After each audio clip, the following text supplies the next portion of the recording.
Hey guys, welcome to our unboxing experience with the Galaxy S10 Plus. A bunch of specs right there on the box for you. And then let's just proceed and remove the lid from the box. There is your S10 Plus model.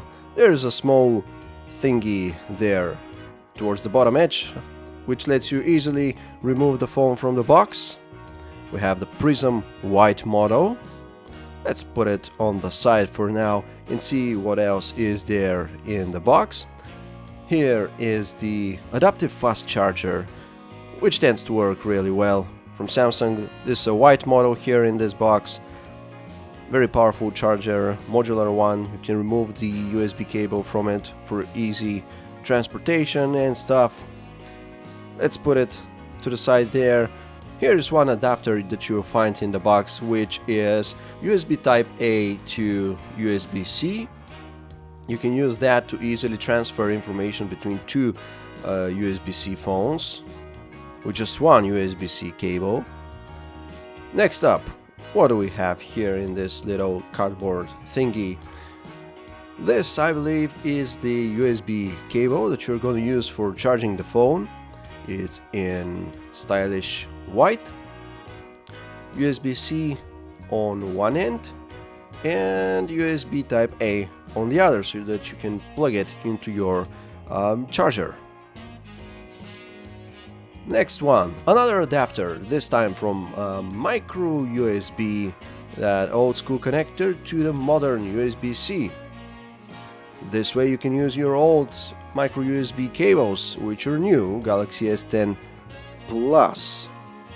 Following that, we have the earbuds that Samsung is shipping standard with the S10 Plus, in case you weren't fast or lucky enough to get the Galaxy Buds in a bundle with the S10 Plus. So these are the standard earphones. They're the in-ear type headphones.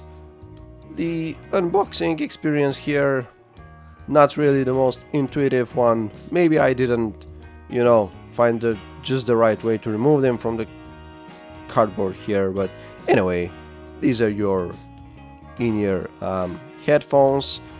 They are tuned by AKG. Hopefully they sound good.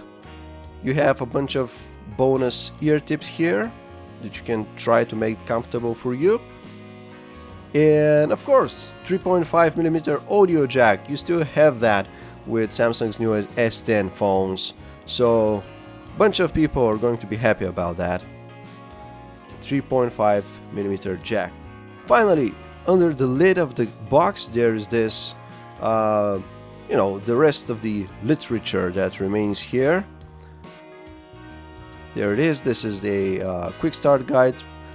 First though, this is where you have the SIM ejector tool, that valuable to not to get it lost, and then of course the quick starter guide, which is 10 out of 10, would not read. So here is the Galaxy S10 Plus, holding the power button to power it on. And now for this sublime moment where we take the plastic from the rear piece of glass off. Always feels great to do. Now, one of the most interesting new features in the Galaxy S10 Plus is the new ultrasonic fingerprint scanner. For the purpose to get it going, you first need to set up a pin. Do not use the 40 pin, but that's what we're going to use here, just to make things quicker. And then we proceed with the setup procedure. In that case, it didn't really work as your typical fingerprint scanner setup. It appears you have to press a bit firmly into the screen to have the sensor register your fingertip.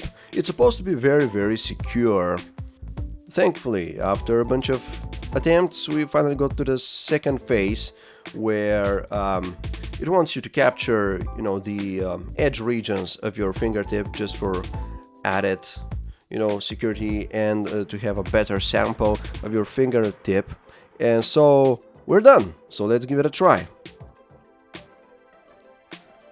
And just as with the setup procedure, the first few attempts didn't really succeed. Again, you do need to press firmly on the screen to get it to register you. Although after the first few attempts, things started working smoothly. The other interesting thing here is the camera punch hole, which in the S10 is just a round hole for the front camera, and in the S10 Plus you have a second one, which is an RGB depth sensor. The other interesting thing here, wireless PowerShare. You can use that to basically transform your S10 into a wireless charger so that you can charge your iPhone X or any other cheap-powered device. So that was it, guys. Thank you for watching our S10 Plus unboxing experience. For more, you know where to find us, PhoneArena.com.